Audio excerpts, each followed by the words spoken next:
Military Broadcast Radio, the station that's giving veterans a voice. Find us on the web at MB Radio. At Military Broadcast Radio, the goal is to offer a platform for mental health advocacy while connecting the military community through various media platforms.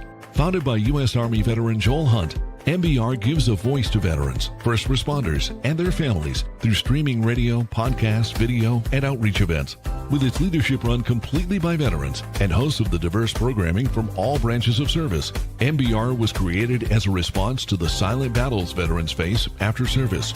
Military Broadcast Radio is also a Wreaths Across America partner, hosting a $5 back sponsorship group page.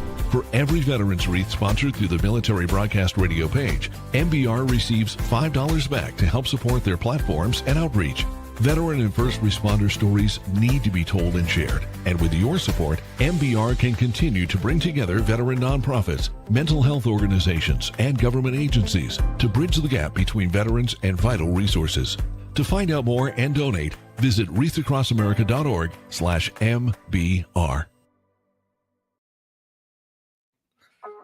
You are looking live until the final whistle, everybody. What the heck just happened?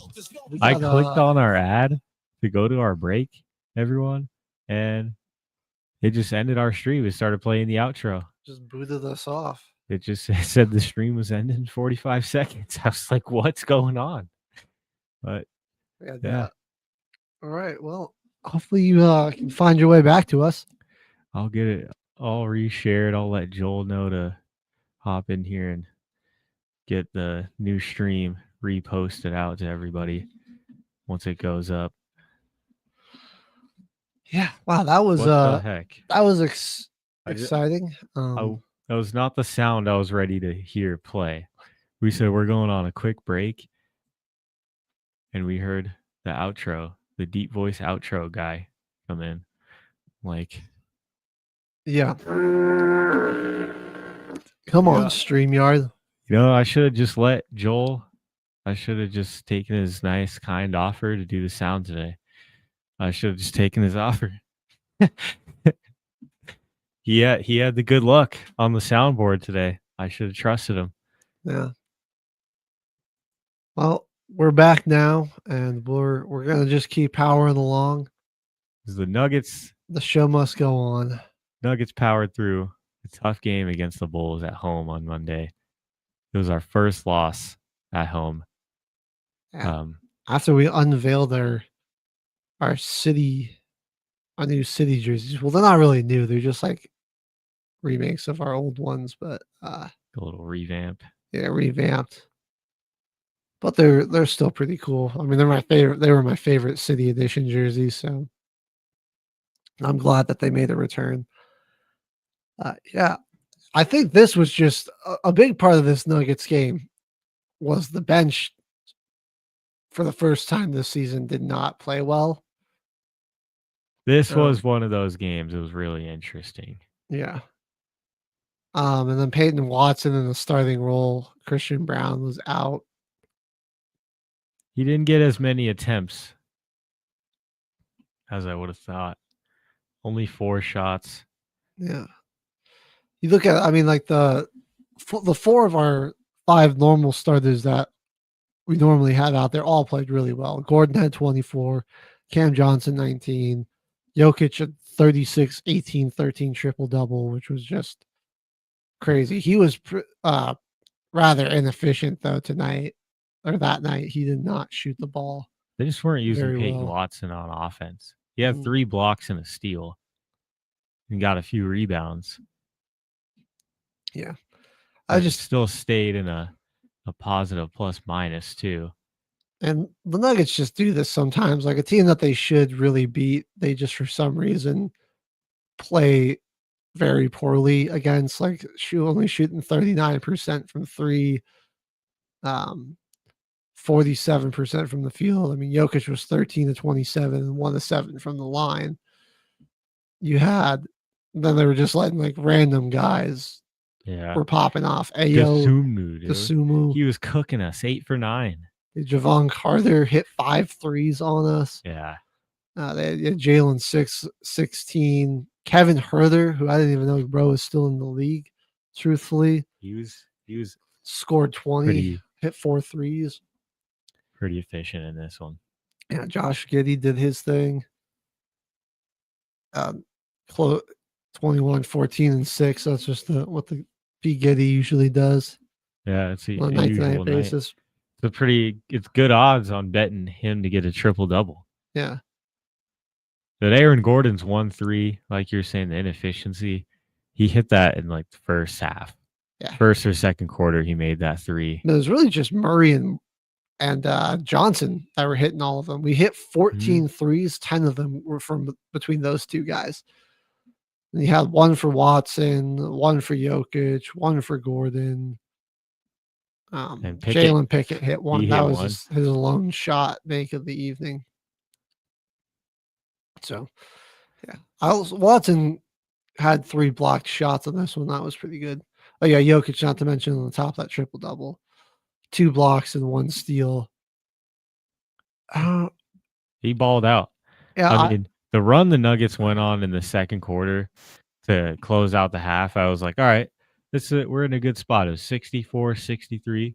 We had so much momentum going into the half. Like the place exploded after that run. mhm. And it hit zeros to go to halftime. The energy in there was hype. All momentum was to the Nuggets. And they just came out and kind of blanked us in the third, had 40 points. We just couldn't stop them on defense. Like Yeah. anytime we'd go on a little mini run, like they'd make a big 3, just one of those momentum killing shots. And they were right back to like 9-10 point lead, and they just maintained it. Where we gave up like 2 big runs that got us down by a lot. One in the first quarter that we kind of erased near the end and into the second, and then in the fourth quarter, yeah, that was just they outscored this 40 by to a lot. 29. We didn't really come back in this game, and like we didn't have a surge until like 5 minutes left. Yeah. That's when it was a 1-point game, and 14 more points were scored from each team. It was 114, 113. And the thing was what killed us late was just we kept giving up these O boards. You know, when we were trying to make that comeback, we just kept they just kept cleaning the offensive glass because we Yeah. were really doing better on the offensive end, offensive boards than they were until very late in this game. Giddey as like a passer in their offense, like he'll pass to that catch and shoot guy, and he just follows their shot. That he had the most offensive rebounds on the team. He had 4. Yeah, he's crafty like that.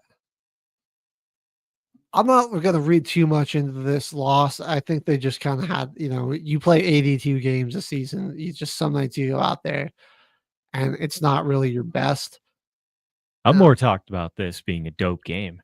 I'm not even really upset that the Nuggets, kind of upset we lost to Kevin Herter free throws. Yeah. That's what it came down to, was Kevin Herter shooting us out of the gym.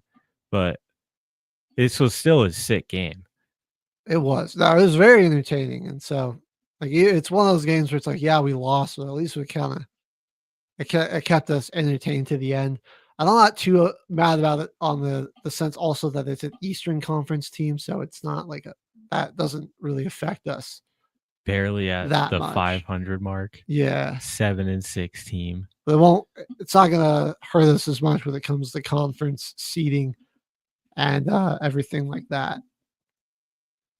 I mean, they're bigs, really. Aside from those offensive rebounds that they got, and Jalen Smith coming off the bench, like Vucevic was getting just bodied by Jokic, and when Aaron Gordon switched on to him, he was getting bodied. I feel like we got a way better defensive team, even though we did allow 130 points. I think when the whole team is really locking it down, this Nuggets unit is way better defensively than they've been in a really long time. I think they played one of their worst games of basketball this season and only lost by 3 points. Yeah. I mean, you look at all the Nuggets losses this season when they haven't really, like that game against the Warriors to open. We got killed by Curry. Yeah. And that was just us, being in that was some more of our more inefficient defense and offense really in that game. Still only lost that game by 6. That loss to the Trailblazers. Again, it was a frustrating loss because it's like one of those where you felt like we should have won that. We just were, again, inefficient or just had some lapses that ended up having us only lose by 2. And then this game, we only lost by 3. So our wins really haven't had too many close wins. I think when game against the Kings where we won by 6. I mean, every other win this season's been by double digits. It's been really entertaining to watch them. Yeah. So they'll be all right. It's just I mean, it's better to get these games like this where you're just kind of making some stupid mistakes and there were some bad or just some dumb turnovers in this one as well. And I mean that errant passes, and despite that, I mean they only had 8. It was just like some really costly turnovers. Get it out of your way early in the season. Now that's what I always say. We are back, Kyle. Yeah, you just missed us. We said we were going on break and the stream ended. Yeah. I clicked a random one of our random music videos that just decided to end our stream. So we've deleted that from the studio. That one's not playing again, and we're back. That one's gone. Yeah. You know what team is kind of balling out right now? Not even kind of. The Detroit Pistons are on an 11-game streak. They're also a team that's only lost 1 game at home. I'm glad you brought up Detroit, man. Detroit's been a real fun team to watch, and they're awesome. I really like what they're doing. Yeah, they're going to be a force. I mean, the East is kind of wide open right now. There's not a lot of talent there. I think Detroit's one of the more stacked teams just from top to bottom. You've got your star and Cade Cunningham. You've got a great center combo with him and Jalen Duren.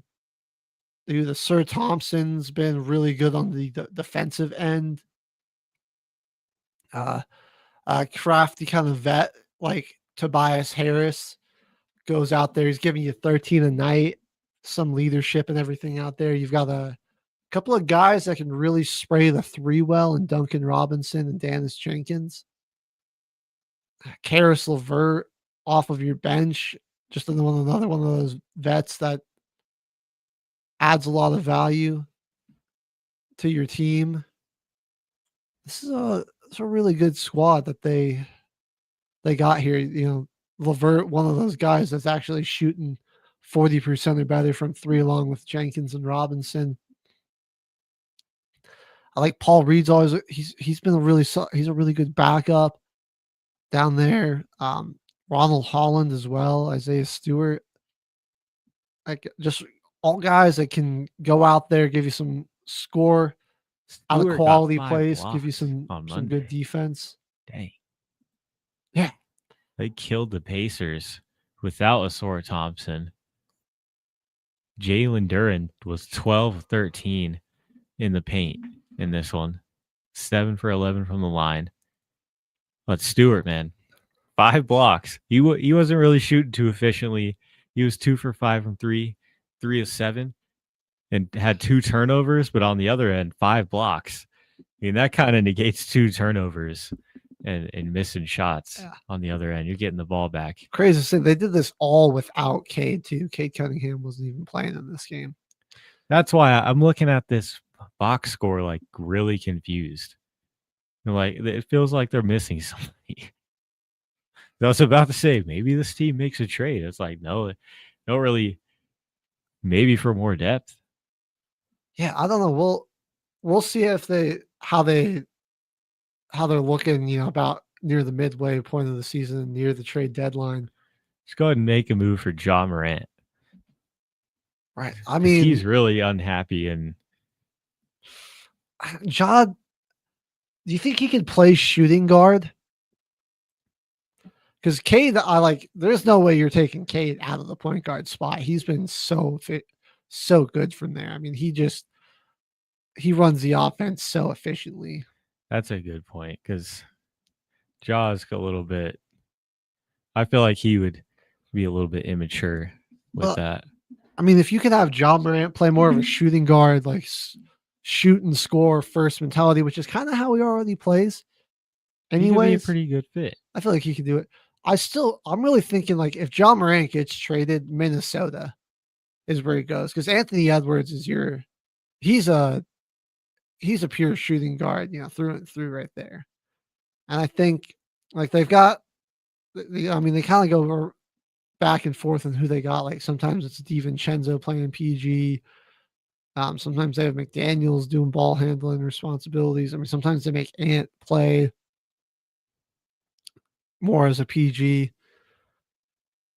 I think he would probably just fit better in the Minnesota's rotation a little bit better than Detroit's, but I think he wouldn't be bad on Detroit if he could play as a shooting guard. I just want him to go somewhere in the East, or some good players get traded to the East because let's make the finals a little bit better this season. Right. It's not just whoever wins the West getting a sweep. It's really felt like the finals has the past few seasons been between like two East or two West teams, just like in the second round of the playoffs, Yeah, it's like the real final. Like, I mean, credit to Indiana. That did really feel like they took. They made it a series. 7, so shout out Andrew Nemhard. Yeah.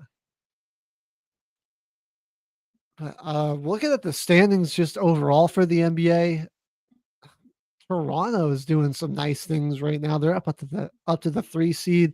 We're seeing some teams cool off. Chicago obviously was one of those. Miami. I think the Celtics are actually kind of starting to get some things figured out, despite being all the way back down there at 9. Philly's cooled off just a little bit, but I think Atlanta's been picking it up. They didn't start off the season too great, but now they're up to 9-6. They're the 6th seed, so I think they're getting some things figured out. And man, it's crazy. I mean, they went from Game 7 of the NBA Finals to dead last in the entire NBA at 1-13. Yeah. I don't think Halliburton being healthy.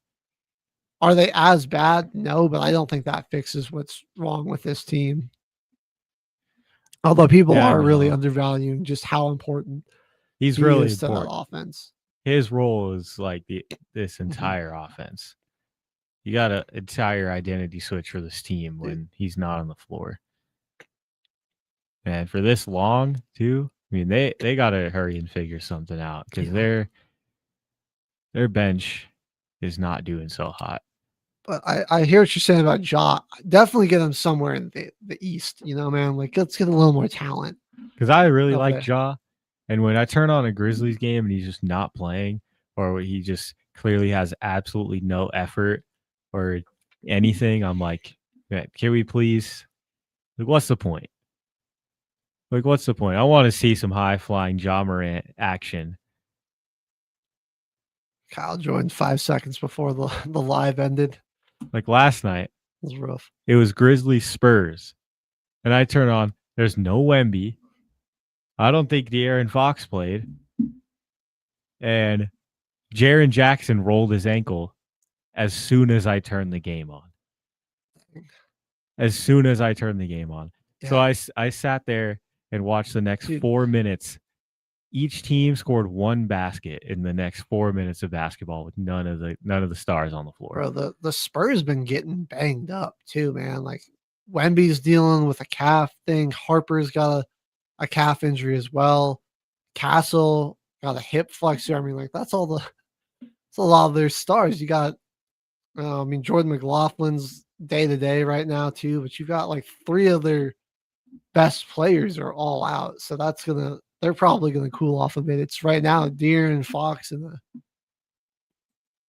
Keldon Johnson versus the world. Devin Vassell and Harrison Barnes versus the world. Yeah. They'll probably cool off a little bit. They'll sit at 10-4. Yeah, you just look at the disparity though between how the East and the West right now. The 10 seed is in the West is 5-9, right? And like, which is The Jazz. the Jazz. But then you get past the 9 seed, and it's 9 wins or better for every team, 8 and up. My gosh. Yeah. Yeah, You only have 2 double-digit win teams so far in the East, but you've got the Thunder sitting at 14-1. Man, I don't really like watching Shea play basketball, but what he's doing is really impressive. And he's like, I saw an interesting perspective of how he's having like a historically low turnover rate, despite how many ball handling and passing responsibilities he also has. It's like one of the a historically low turnover rate. So he is crazy efficient with that basketball. And man, didn't he do something like he went 7 straight games where he scored 30 points and didn't play the third quarter or fourth quarter rather? Oh man. Yeah. Well, Yep. getting himself a little Joker stat line. Yeah. Getting the Nuggets have 10 wins, the Lakers got 11, Spurs got 10, the Rockets have 9, the Wolves have 9, the Suns have 9, the Warriors have 9. The Suns have been a big surprise. They're playing a lot better than I thought. Dylan Brooks is like this. He's like a tone setter for them. He'll spend the whole first half of the game talking trash and just getting into everybody's head. He's just like a Draymond Green role on their team. And sometimes he ends up going off and scoring a bunch of points. Dude, I didn't think that they were going to be super successful, but I mean, getting rid of Bradley Beal, and I mean, like, they actually really put together, like, this is probably why they're doing good, is because they actually have like a starting lineup. They don't just have like, it's not just 3-star players like trying to carry a bunch of people and everyone's playing out of position. Like, it's an actual like basketball lineup. Mark Williams, getting him from Charlotte, I don't know if it's free agency or a trade thing, but that he's been great for them at the center spot. You're just letting Booker play his natural position of shooting guard and having Grayson Allen run the point has been huge. Like you said, Dylan Brooks scoring a lot for him, shooting the ball well, but also just kind of being that, just a pest on the floor. Pest, right? Just getting in people's head, getting on their nerves, kind of getting the other team rattled. And then you're letting Jalen Green really just play as an explosive, he's already power injured. forward. Oh, he's hurt. Yeah. Dang. Well, he was playing good as a guy that just uses his athleticism around the rim to score, isn't doing a lot of ball handling responsibilities or running the offense like that they had him doing sometimes in Houston. He did have a good first few outings, and then he already hurt his hamstring though. Let me see how long he's projected to be out. Sure. I mean, I'm sure Suns fans just want him to play a game at this point.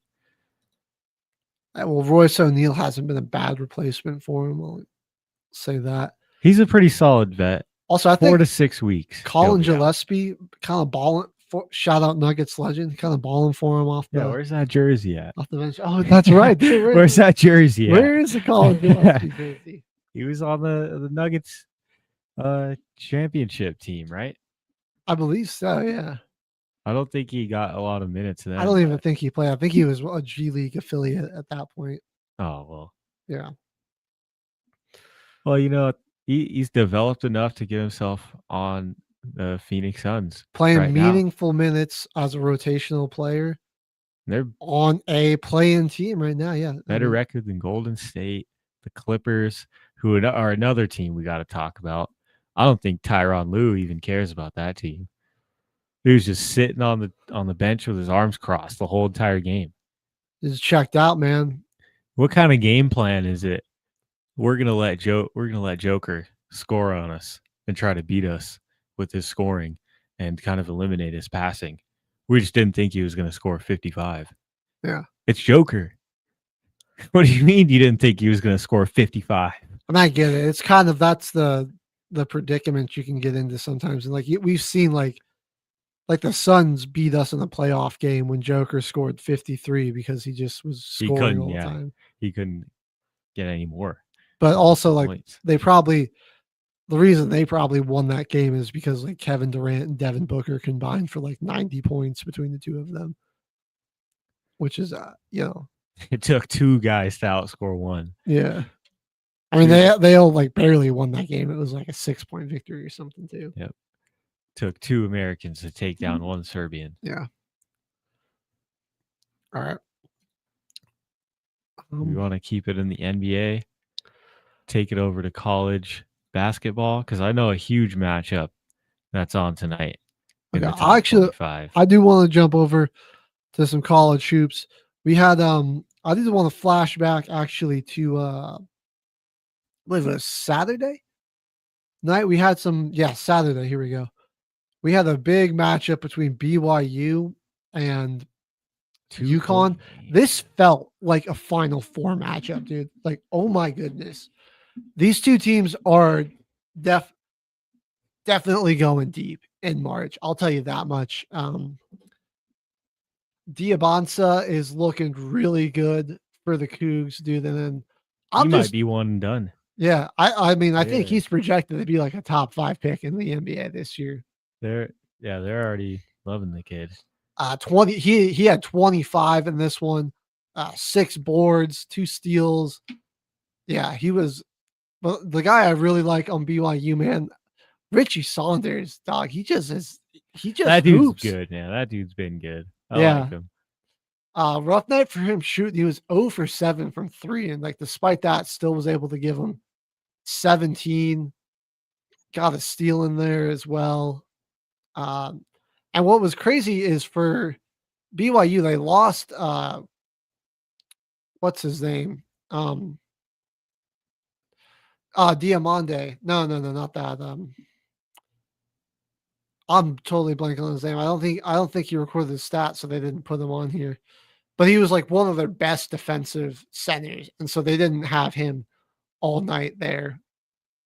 Like he went down really quickly in this one.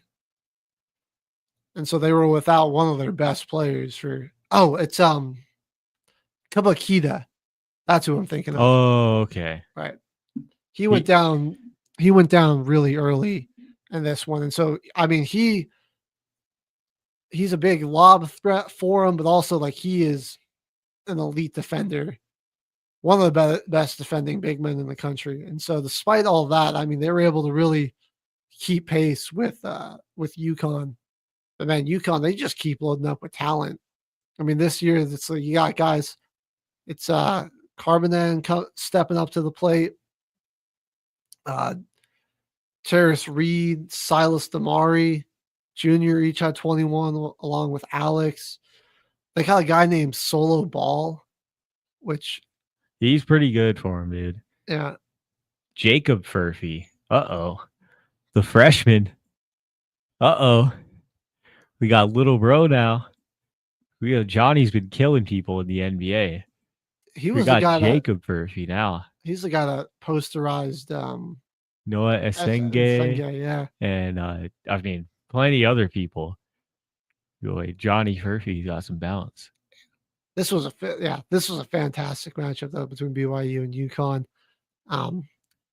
I just can't believe what was it? I think it was right. Yeah, he sold them, dude, with like he dribbled the ball off of his feet, trying to do a tween in a situation where they were down by 2, and it put UConn got the ball back, and then they had to foul, put them at the line, and he sold pretty hard there, which was unfortunate because he was playing really well up until that point. UConn has another pretty tough matchup tonight that could look like a Final Four game, hosting the undefeated Arizona Wildcats. It's going to be one of the biggest tests for Arizona on that tough schedule that I talked about a few weeks ago. But they're looking like they want to be a 1 seed in the Big 12. A big And 3 versus 4 matchup. Wow. undefeated teams. Somebody's coming out of this game with the loss tonight. Who's it going to be? This is the first away game, first game on the road for Arizona. So that's kind of the only thing that's got me worried. Yeah. We also got a big game between Alabama and Illinois That tonight. should be a good one. Alabama dropped down to 11, but there's still definitely a team to watch out for. Duke got a pretty commanding victory over Kansas last night. And Michigan got a pretty big win over Kentucky, beat them by 17, actually. Wow. Duke with a 12-point victory over Kansas. Yeah, Blue Devils are looking solid here. They got Cameron Boozer, They do, yeah. He's just another and he's been balling out. generational talent there. Purdue's a team I think you were going to want to keep an eye on, man. Braden Smith he's been balling out for him. And then they got I don't remember this guy's name. I think it's but it's just another giant Asian center that's like nearly 7 foot. I saw a tweet. Someone's like, Purdue just has like an international scout that just goes to Asian countries and asks like villages if they've heard tales of a local giant. And that's just how they recruit their big men. Let me look at their roster real quick. Let me see. But yeah. They got 7'4" Daniel Jacobson. Yeah, I believe that's it. And then they've got also Oscar Clough, 6'11", and Rowley Burgess, 6'11". Right. 3 7-footers on the team, pretty much. But Trey Kaufman, Ren Brandon, and Braden Smith, that's going to be a deadly front court duo come March here. Yeah, Braden's in this had a game against Akron, 16 points, 10 assists, and then Kaufman, Ren, great score and rebound there, 17 points, 15 rebounds in their most recent game against the Zips. Early season predictions. I'm really liking Purdue this year. I like it. I'm feeling good about Houston. Obviously, they're starting the number 1 seed campaign really well. Came out of an absolute brawl with Auburn on Sunday or Monday night rather. Beat them by 1 point. Got Kingston Fleming rather dropping 22 for them. Yeah, Auburn definitely missing Jedi Broom. Yeah, they really are over there. I just can't wait. Houston was definitely their first loss, but seems like they're still trying to get some things figured out. But I think they'll be still a force to be reckoned with in March. I just don't know if they're gonna go as deep. I'm actually still fairly high on Florida. You know, you're defending champs. Don't want to sleep on them. Definitely. I'm just like in the Big 12 right here. 16 teams in the conference and 10 of them still undefeated right now. I do like Arizona. I mean, I think Arizona's, if they win this game here tonight, I'm not going to fully lock anything down yet, but I'm going to feel a lot more comfortable about riding with them this season. I think North Carolina might be primed for a big comeback season too. 5-0. They're tied with Duke for top there for first in the ACC. That offense is really humming. I mean, they've only scored below points, like 5 times this season. Yeah, they've holy crap. 73 against Navy is their lowest score this season. They've eclipsed 90 twice, eclipsed 85 twice. Like they've got a really, really explosive offense, led there by Caleb Wilson. Yeah, I would say look out for the Tar Heels. They're kind of low in the ranking in the top 25 right now, but look out for them to kind of be on their way Welcome. back up. But partner, it's we've crossed the 9 o'clock hour. I think it might be time for us to go ahead and hit everyone's favorite segment. Gotta make sure we got time to do it. Team building exercise. I think so. Let's do it.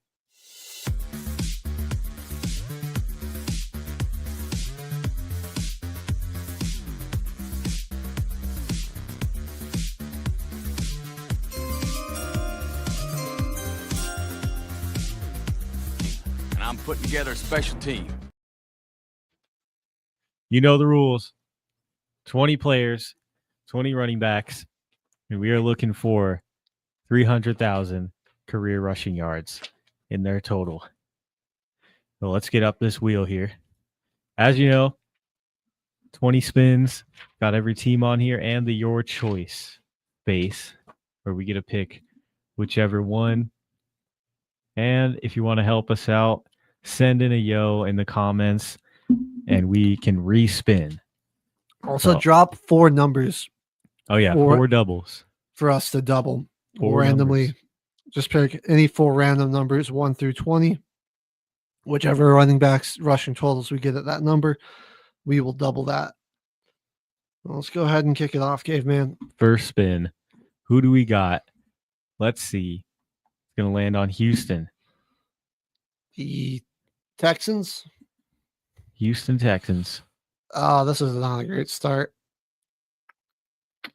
I think there's well, I guess we might want to save those guys for their actual team. Who are you thinking? Or we just might as well take whoever we can get. 'Cause it wasn't Frank Gore, right? It wasn't Frank Gore that we found out that one episode. Frank Gore, I don't believe so. No. I can look. I can check Wikipedia, verify that real quick, but I don't believe it. Frank Gore was. I always feel like we're forgetting somebody with the Texans, and we're probably not. I mean, maybe. Let's see. Frank Gore. No, it doesn't look like he played for them. He did not. Maybe I think you might be thinking of. This is a shot in the dark, but I'm thinking Herschel Walker. Oh. Let's try that. Let's see.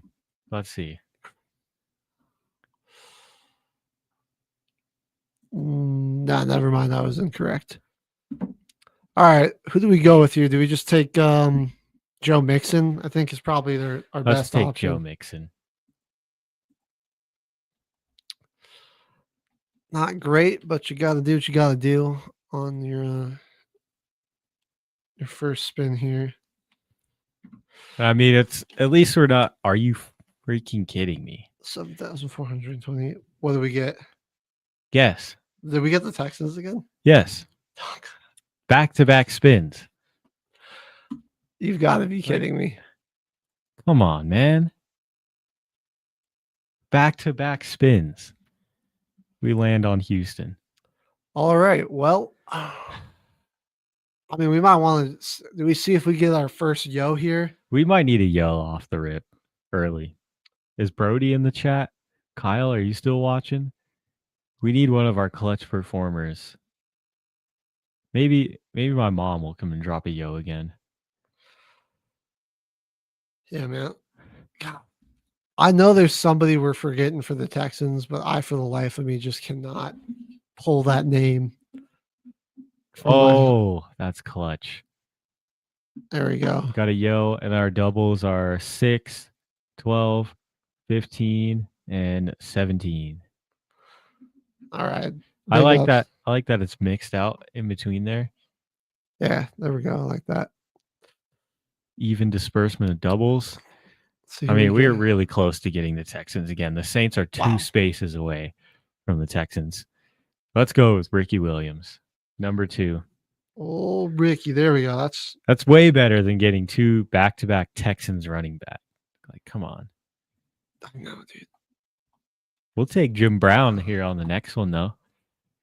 Getting the Browns. All right, hold on. I'm grabbing Ricky Williams' his total 10,000. Oh, that's right. It's 10,009.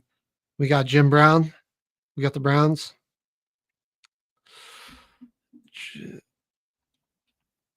Technically a fullback, but he rushed for a ton of yards, so it counts, bro. He rushed for 12,312 to be exact. All right. Hit me with that next spin, caveman. Let's do it.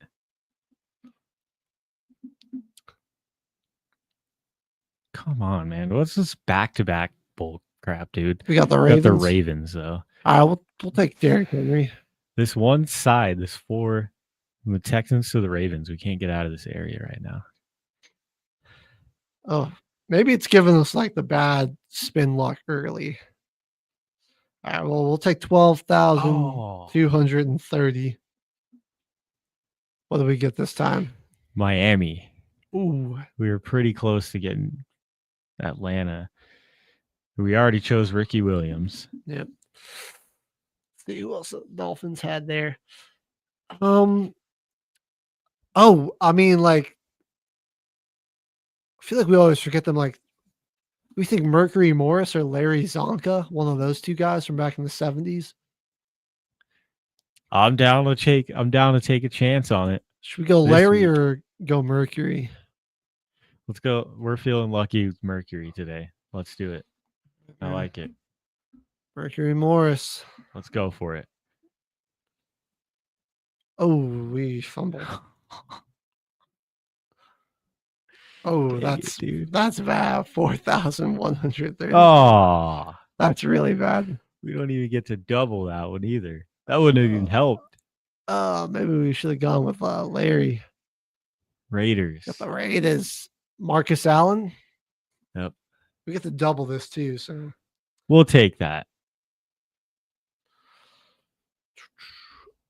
good old Marcus.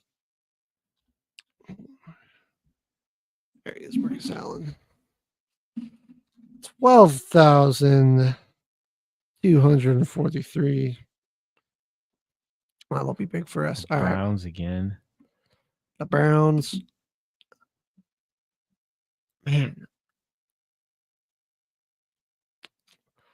Oh,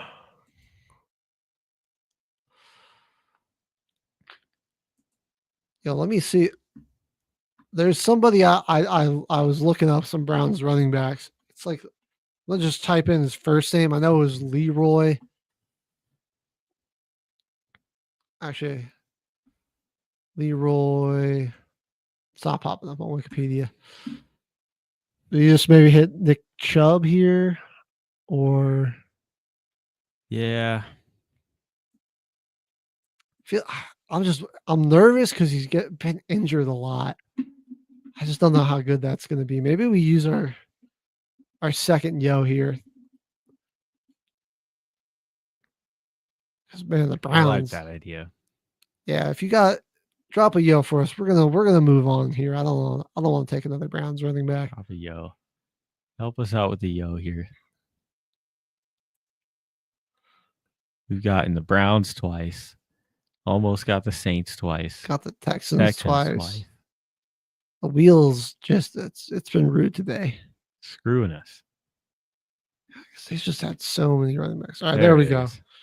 All right, well, we're already 2 down, so it's not great. The Steelers. Steelers. All right. Franco, I think is easy choice here. At number 7. Not terrible. Yeah, 12,120. There we go. We'll take that up for whatever we got with the Browns. Seattle Seahawks, legendary running back. Cardinals. That's Emmett. Emmitt Smith. We'll take that every day. All right, 18,355. Glorious. Definitely need that.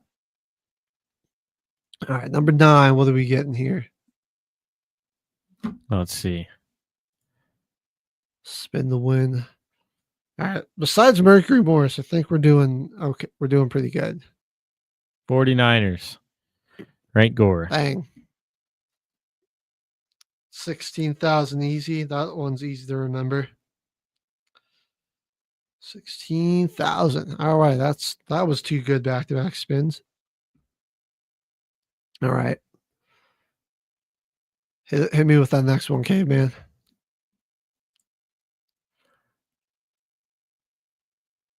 We're gonna get the Chargers. Well, that's LT All right right. there. That's a good pick. Is that a double? Not yet. We're at 10. Ah, But we'll take 13,684. As it normally is. Giants. All right, we'll take Tiki. Tiki Barber. No, this next one is where we get the double. All right, that's not bad. 10,449 from Tiki. Commanders. John Riggins. All right, all right. I mean, I think he's like around 11K. That's a good one to double.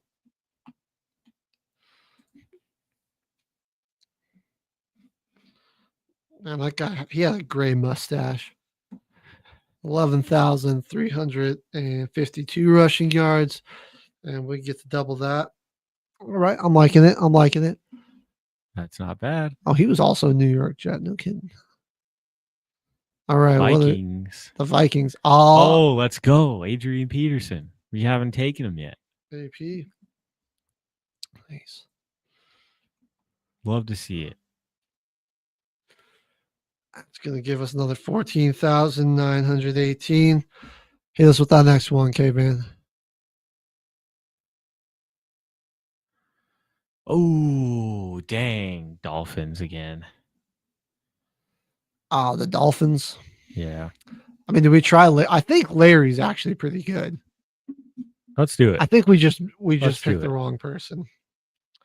This is our 14. I think it's spelled zone.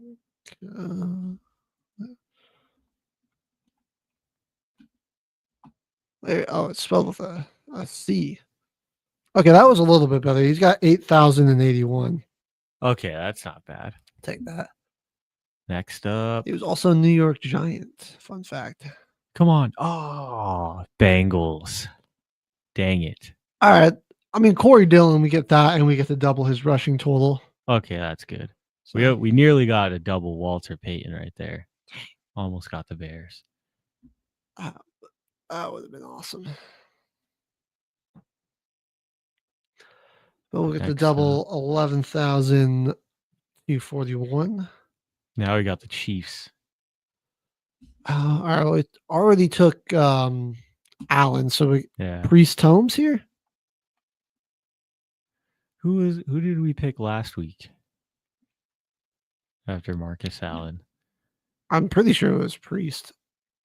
Let's just go Also, with that. Christian Okoye. But I don't think he played long enough. Priest Holmes going to give us 8,172. That's solid. Oh, right. come on. All right, just give us the 30-0. We got the Browns again. We want to double this, so we're not taking. This is our final double. We are not taking somebody from the Browns here. Now we really need the O. Drop it for us, people.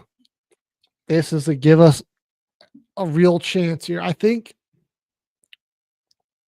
we've really only sold once with Mercury Morris.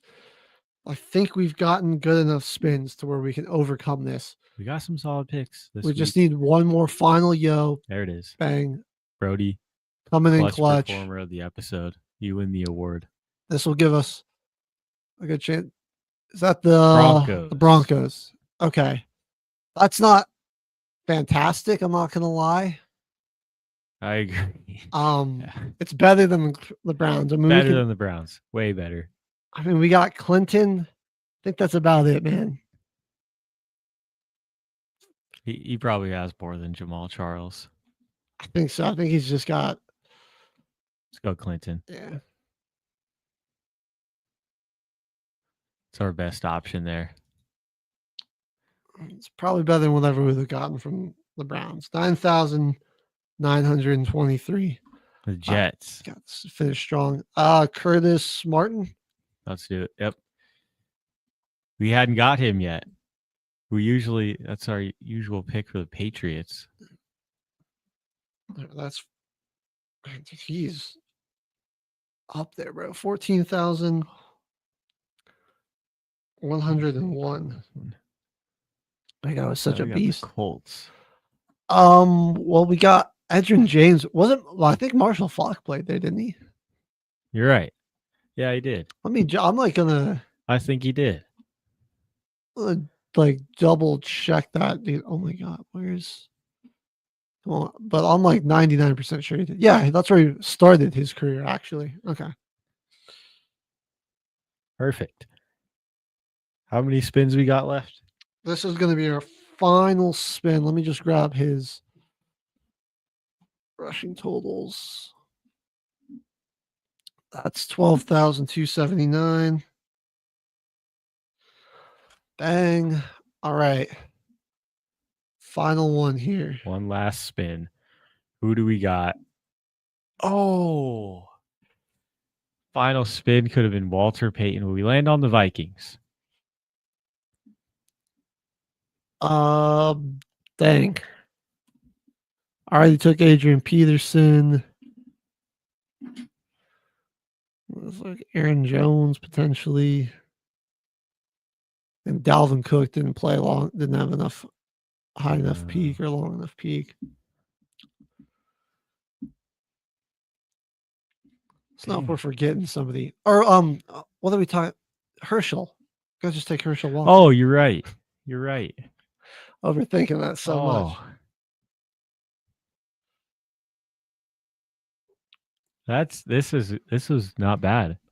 We turned it around. I feel like we turned this one around big time. 8,225. So we got a fair shake here. We want to head on a quick break and figure out our total. Yeah, go ahead. Send us on our music break. When we come back, I'll have our total number figured out. And then we got our NFL Week 12 picks. Can't believe it. Season's flying by. Don't go anywhere. You're listening till the final whistle here on Military Broadcast Radio.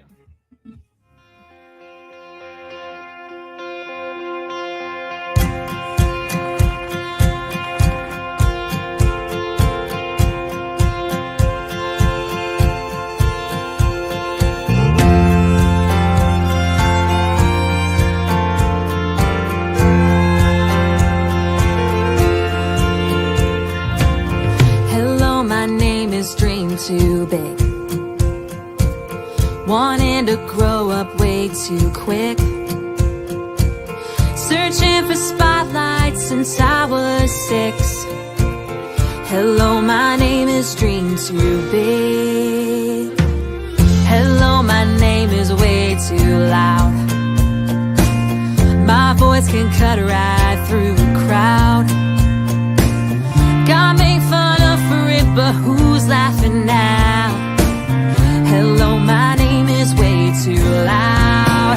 I know I've had my moments and I've had heartaches. God is making miracles out of my mistakes. You can say I won't make it, and I can tell you that I don't really care.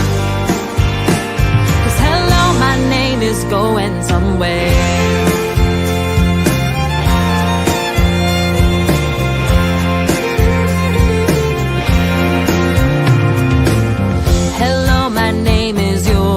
Far.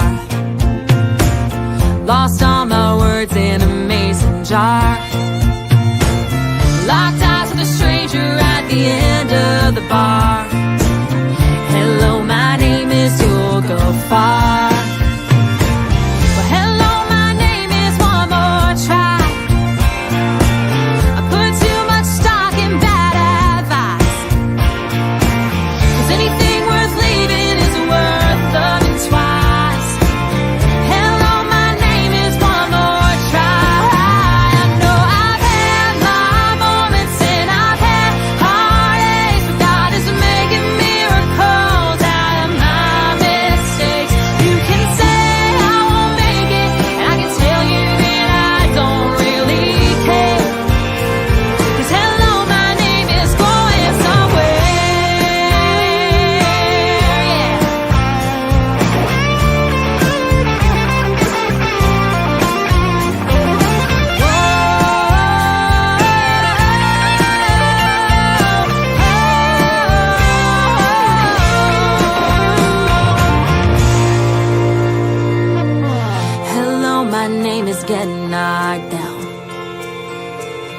You're never gonna leave the ground.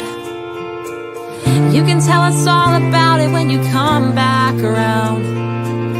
Hello, my name is Get Knocked Down. Hello, my name is Stand Back Up. Keep moving even when it gets rough. I've given so much, but I ain't giving up. Hello, my name is Stand Back Up.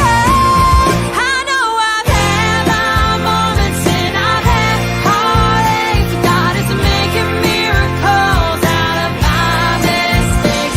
You can say I won't make it, and I can tell you that I don't really care.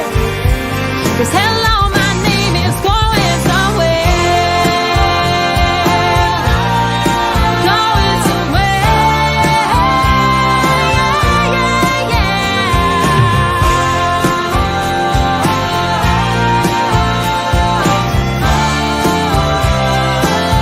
Oh, it's going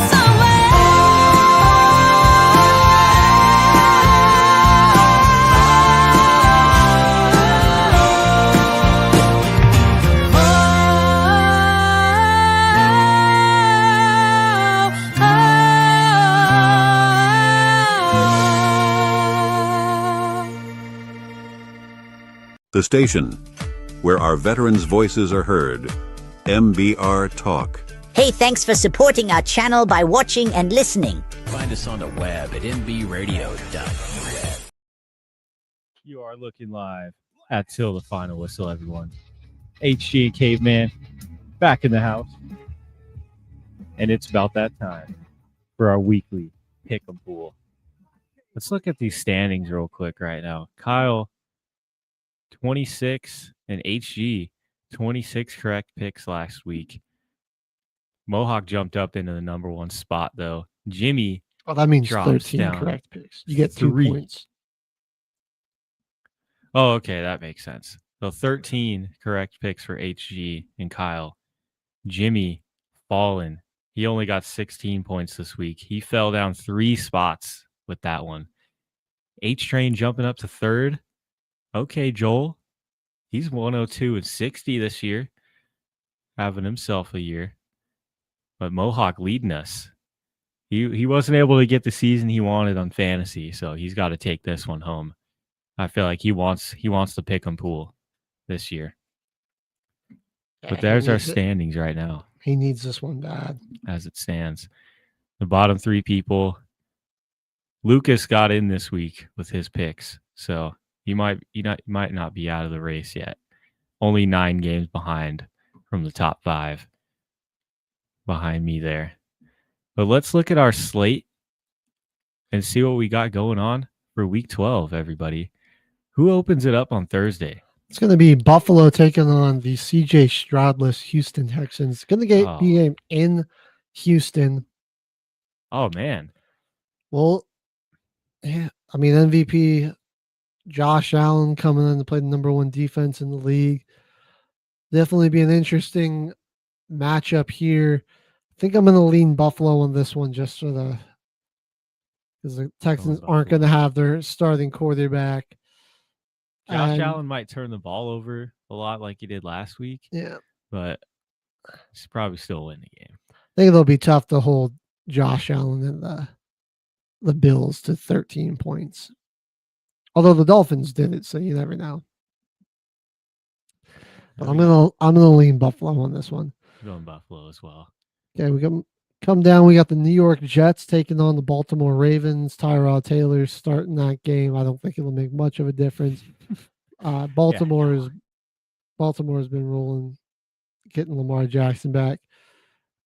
The Jets defense is starting to regress a bit, especially losing 2 of their best players. Going with the Ravens, man. Lamar probably gonna have a bounce back week after that last game. They're in a trap game. This one looks like a trap game, but it's just not. All right. This matchup's pretty interesting though, because Mason Rudolph didn't really play too bad in his snaps. They're going to Chicago to play that Bears defense, who I think is probably going to get after the quarterback a lot more efficiently than Pittsburgh can. I think they're going to win that battle. It's whoever wins in the trenches in this one. Definitely. This is going to be a low scoring game. Two teams that really ride their defense and like to run the football really well. But I'm leaning towards Chicago. I think in a close game, Chicago's proven that this year they're a team that can close out these type of games and be successful in those types of situations. And ultimately, I just like Caleb's been pretty good protecting the football, and he's got great elusiveness, which I think will help minimize some of this Pittsburgh pass rush on him as well. Yeah, and Pittsburgh's offense will just go non-existent. I don't foresee them getting 2 defensive scores in this game. No, Gonna go with Chicago. All right, New England against Cincinnati.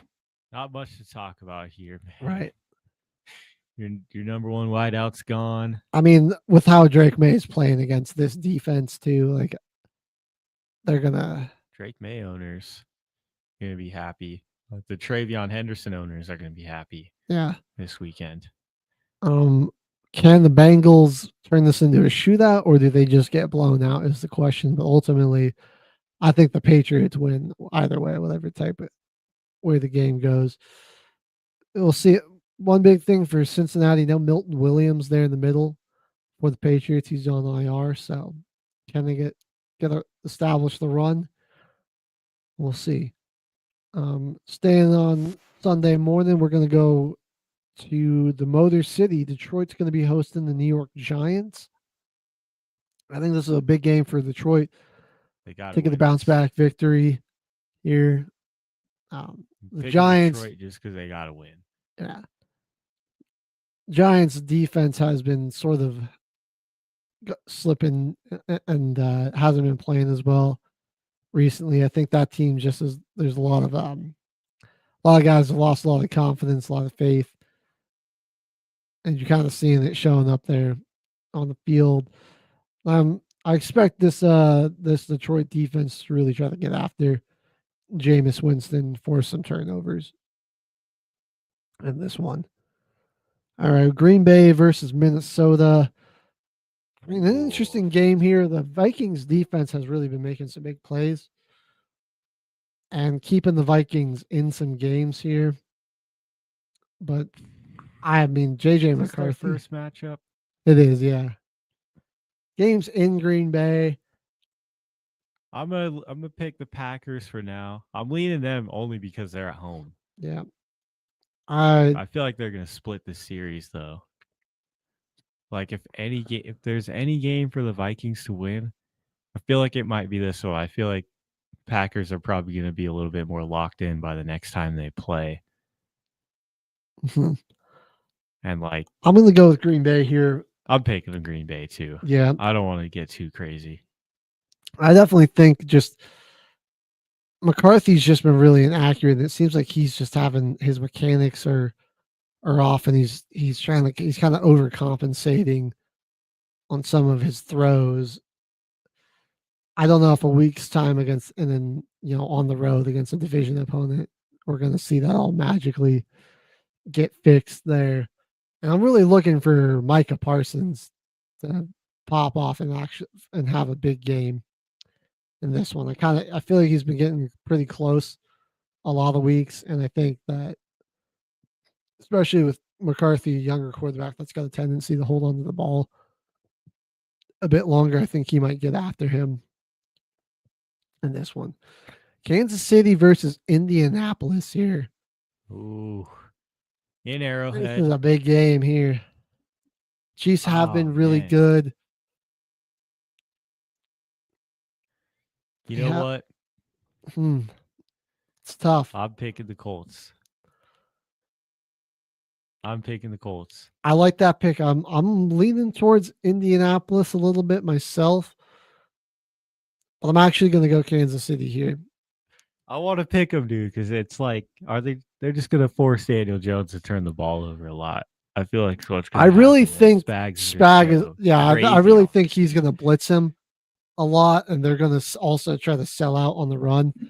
it's going to be a great chess match of just like Spagnuolo versus Shane Steichen, and like Nick Bolton, who I think is one of the best run defending linebackers in the entire NFL, trying to stop Jonathan Taylor and this offense. I may change this. My opinion might change. I just really, Kansas City's looked pretty in control at home against some other explosive offenses. In Baltimore, they held them to 20 points. They limited the Lions pretty well in Sunday Night Football in Kansas City. There's somebody else I'm forgetting that they were really a good offense that they held in check at home. So I think, the Colts are going to have to rely a little bit more on their defense in this one. I really want the Chiefs to lose this, but I'm feeling like they're going to have a bit of an edge at home. I think they're going to need like a last second field goal or game winning drive at the end of the game to walk this one off. All right, Seattle versus Tennessee. I feel so bad for Cam Ward. He's going to get just violated against that Tennessee pass rush or that Seattle pass rush. And he's just got no one to throw it to against the Seattle secondary. This game could get ugly quick. Real bad. Yeah. Real bad. This is one of the ones where like that Seattle defensive touchdown doesn't feel like such a bad bet on the parlay. Could almost be a lock. Yeah. It feels like it's a lock. Or like Sam Darnold having over 3.5 touchdowns. Feels like a lock in this one. And they got my pick for defensive rookie of the year, Nick Emenwari. That guy is insane. He's got a sack this year, 8 tackles, 4 pass deflections.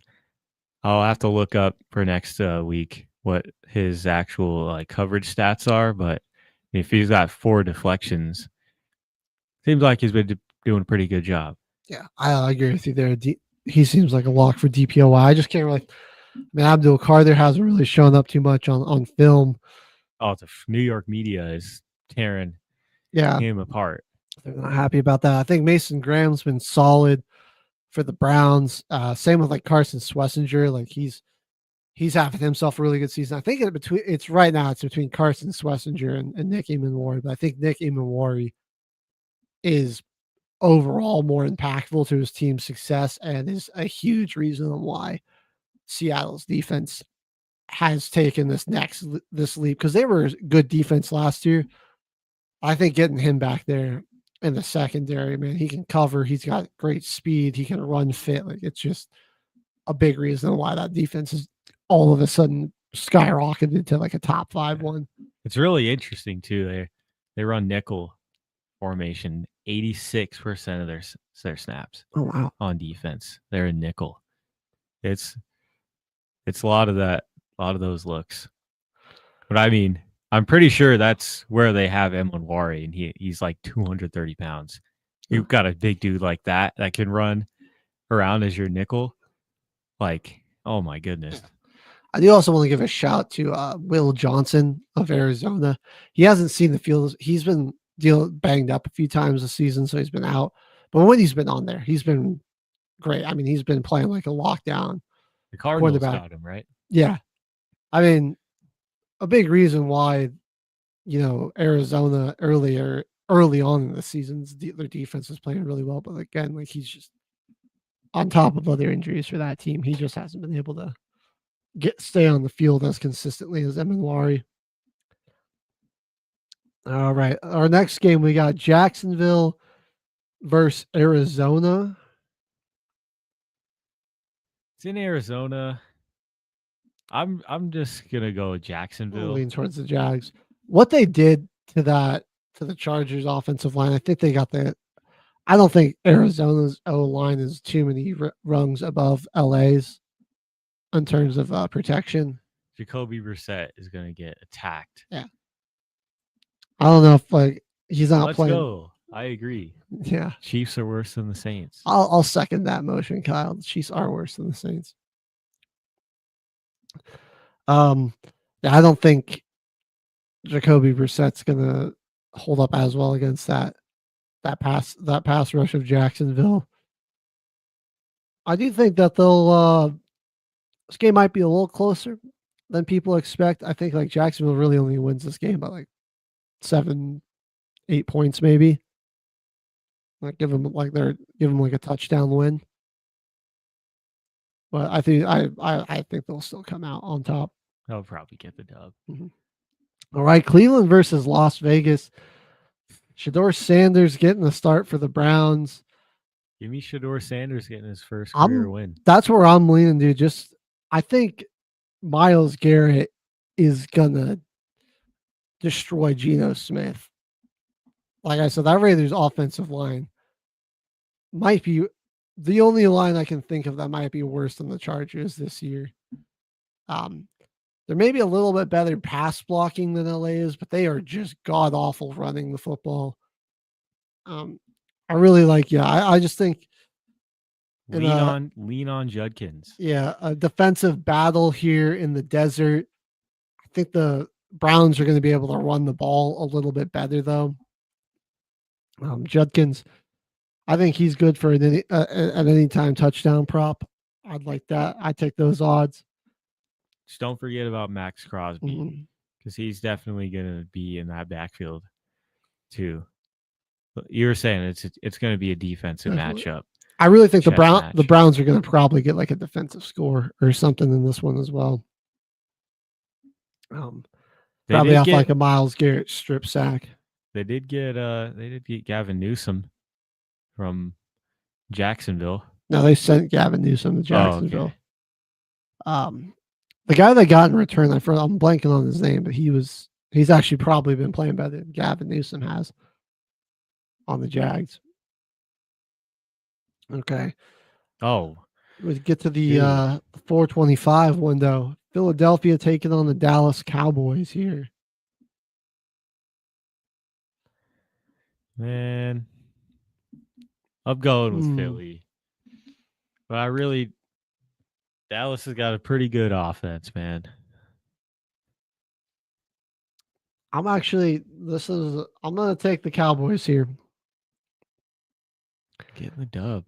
I just think the Eagles offense has already been struggling, and now Lane Johnson is out. And honestly, Dak played pretty well against the Eagles opening night until that weather delay kind of threw everything out of whack. And then the Cowboys just came out so flat-footed after that weather delay. It kind of just choked the game away. I really think, you're in the dome, so we know that's not happening here. And the way Pickens and CeeDee Lamb were playing last night or last Monday, I think they're going to be able to do just enough on the offensive side of the ball to sneak by Philly. Like, I really don't think Philly's going to be able to score more than like 16, 17 points. And with how good Dallas's offense is, I think they can do just enough to get that victory. It's a division opponent as well. There's that rivalry factor there. They got swept by them last year. They lost pretty badly in both games. They're a lot healthier, at least on the offensive side of the ball. So I'm leaning Dallas for that reason. I might come back to that one. Well, I'm going with the Eagles just because of Saquon Barkley. That this is finally a week where their run game, like, they get some big plays off with Saquon. Fair enough. Yeah. In this next matchup, you got to pick the boys in the dome. All we got to worry about is Bijan Robinson and protecting the football. Oh yeah, on the offensive side. I'm going with the Saints on this one. We got to protect the football from this pass rush. We had the Panthers. They got a pretty decent D line, and we're stepping it up to a team that has a lot of pressures this year. So competition getting a little better in this week. I'm going. Come on, Saints. Got to. Fair enough, Kyle. No faith in the Cowboys defense. I'm in a different boat where I don't have a ton of faith in the Eagles offense after they lost their best offensive lineman. I think the big week for Donovan Ezreku, the rookie out of Boston College. But I'm also going with the Saints here, Caveman. I really like So Kirk Cousins is just so immobile back there. I think you dial up some pressure, get after him. I mean, you our really just our got to, defense line's deep. yeah. I mean, you got to sell out on the run. I don't like Cousins' arm also seems shot. Like, I just don't think he's really got the capacity I don't think to Drake beat London's you gonna play. deep down the field. London might be hurt. It's gonna be only Bijan Robinson. That's all we got to worry about. hmm If we can protect the football, Got the we can get home crowd in and out of behind this y'all. game, quick and clean. We can get out of this game. Oh, absolutely. Yeah, give me the Saints in this one. All right, then Sunday Night Football, Tampa Bay versus Los Angeles. Bucky Irving does seem to be back for the Buccaneers, but I'm a little concerned with how that Bucs defense going to play. They've really, against some top tier offenses, they've really gotten gashed. We saw it against Seattle. We saw it against Buffalo. It's probably gonna be a shootout. Even against the Lions. Heck, they even struggled really against the Eagles. I think it's going to be a high scoring game. I'm leaning towards the Rams. And this one, though, for it. I like the Bake Show, man. I'm gonna go. But I think LA's defense has really been playing better. And I think that what's going to make a big difference in this one is being able to force some turnovers. Yeah. And I think that the Rams are going to do a little bit better. I'll go Better of with a the job doing Rams. that. And we've seen like Tampa's offensive line. There have been some times where they've just really struggled to protect Baker this year. I'm gonna go with the Rams. Yeah, me too. Speaking of the Falcons, though, I don't know if anyone knows this, but like wherever the Falcons are gonna pick, the LA Rams own that pick. Yeah, the Rams got potential to lose like 14 games this year. Or not the Rams. The Falcons got potential to lose like 14 games this year, and just kind of give the Rams a free luxury pick. LA could be like in a rare situation where they like win a Super Bowl and have a top 5 draft pick. Yeah. Even top 10, even a top 15 pick after just making a deep playoff run, even if they win the Super Bowl. I think it's going to be a top 10 pick minimum. There are some pretty bad teams. Like the Titans are going to be there. The Jets are going to be there. We're going to be there. Saints. Well, I mean, like, guys are kind of putting some stuff together. You might win enough to get out of the top 5. We'll still be in top 10 conversation though. I'm just saying like top 5, like the Jets, Browns, probably the Titans, maybe the Cardinals, Dolphins, Giants, potentially. Well, I think there's a really good shot that the Falcons are somewhere near a top 5 pick. And they're going to hand it to the Rams. Yep. All right, let's come on over here to Monday Night Football. San Francisco 49ers versus the Carolina Panthers. Honestly, I'm going with the Panthers. I'm going with less analytics in this one and more just trends and some superstitions. It's an even week. The 49ers have continuously lost on even weeks. They keep going back and forth. So give me the Panthers to win this game in a bit more of a defensive game. I'm going to say the Panthers get a 27-20 victory for a total score of 47 points. Bang. Picks are submitted. I may go back and change my Colts pick. I might take the Colts. I'm going to go with San Francisco. Just because... to break the trend. I think they break the trend, and it's like going to be a big game for CMC in this one. I think he'll probably have some good dashing plays. Somewhat of a revenge game. Defense. Like they don't really have anyone to stop Kittle either. So Got a pretty healthy Brock Purdy too. He played pretty solid. I'm gonna go and say this will be. I'll just go the 42-point total. Locked in. Don't forget to get those Week 12 picks in, everybody. All right. Well, we got a little bit of time left here, K-Man. You were saying you want to maybe go over some potential predictions for end of season award winners, correct? Yes. Because I'm already kind of making a case for Nick Emanwari to be that defensive rookie of the year. I think he's by far been the best defensive rookie. I think we're probably going to see Emeka Egbuka win the offensive rookie of the year. That seemed, leaning towards that. Man, I feel like Hampton would have been a little bit more in the mix if he hadn't gotten hurt. So like some of these other running backs, if Travion got going a bit earlier, I think he could have been in there. I mean, we'll see if he has like a crazy finish to the season. Potentially he gets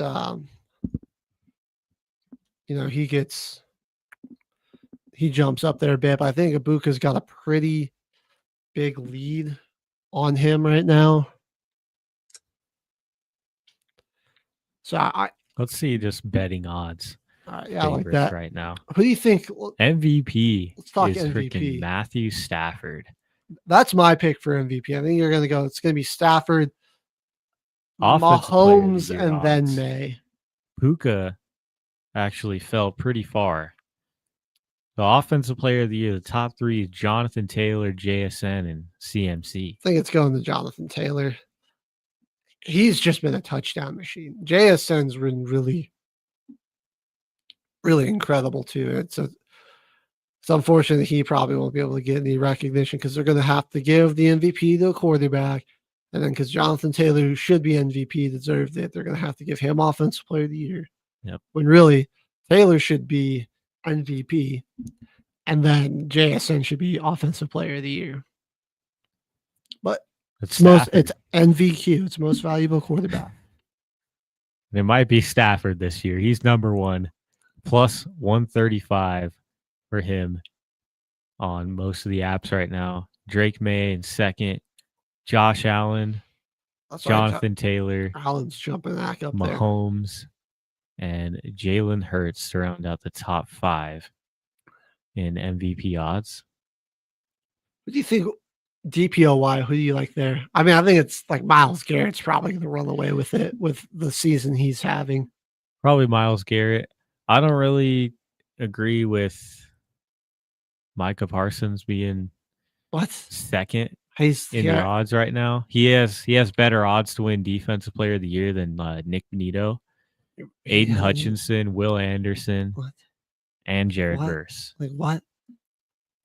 Like Brian Burns isn't even up there, and he's like the number two or 3 in the league in sacks. Yeah, Brian Burns is 7th on the list. We got any DBs on that list or linebackers? Is it all pass rushers? Will Anderson, right? Well, Will Anderson's an edge rusher. He's an edge rusher, right? We got Christian Gonzalez from the Pats. All right. That's solid. Gonzo's been having a pretty good season. It's kind of crazy. You got Micah Parsons second, and then Rashawn Gary, his guy on the other side, is also in the top 10. Interesting.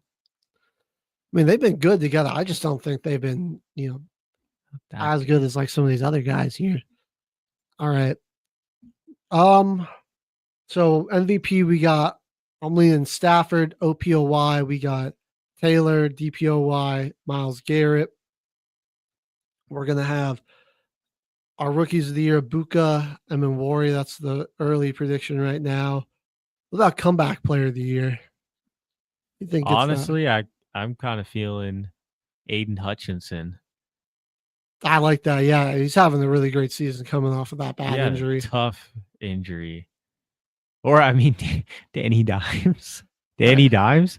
He's the fourth best odds plus 1,400. Coming Oh back yeah, from- Kyle. Coming back from being ass in New York. That's what his Danny odds are. Dimes comeback player. I mean, I kind of like Aiden Hutchinson. He's in the top 3 right now. yeah, I think Hutchinson's probably going to take it. Who else is in that top 3? So the curiosity. It's CMC Dak at 2, which I mean that'd be kind of cool, I guess. But at the same time, Both of those, those make sense to me too. Yeah. CMC Dak and Aiden Hutchinson are the top 3. Then Danny Dimes, Stephon Diggs, and Trevor Lawrence. Yo, this is an interesting one. This is a new award this year. Who do you like for protector of the year for offensive lineman? Ooh. Who's 77 on your team? Quinn and Miners. Him. I think him and Garrett Bowles are both in the mix. Looking at some centers, Drew Dahlman, Creed Humphrey, Humphrey on the Chiefs, Dahlman on the Bears. Both should definitely be in consideration. Your guards, I like Quinn Miners, Quentin Nelson definitely should be up there. Garrett Bowles, baby. That's who Kevin Kyle's got. Dotson on the Rams. But I'm really leaning towards Garrett Bowles, man. Don't forget Penei Sewell. Penei Sewell should also be up there. He's like the highest He's got to graded, be up there. highest graded offensive tackle. In fact, he'd probably be number 1 in the favorite odds if I had to guess. But dude, yeah, Garrett Bowles has been just like man, we used to call him Garrett Holds, and now he's turned into such a revelation for us. So it's been real. All right, we've reached the end of our show here. Garrett Bowles for Protector of the Year. We're gonna get that campaign going. Thanks for watching another edition until the final whistle. We did not beat Team Building Challenge. We came up short, 272, 161. So we'll try it again next week. We'll catch you all here on Tuesday for another edition until the final whistle. Football Frenzy, presented by Military Broadcast Radio. Ladies and gentlemen, thank you for tuning in to Military Broadcast Radio. As we wrap up today's show, we want to remind you that the podcast of today's episode will be available right after we go off the air. So if you missed any part of the show or want to listen again, be sure to check it out. And remember, we're here to support and honor our veterans. Your stories and experiences matter, and we are committed to giving you a platform to share them. That's right. We're here to give our veterans a voice. So don't forget to catch the podcast and stay connected with us. Giving our veterans a voice.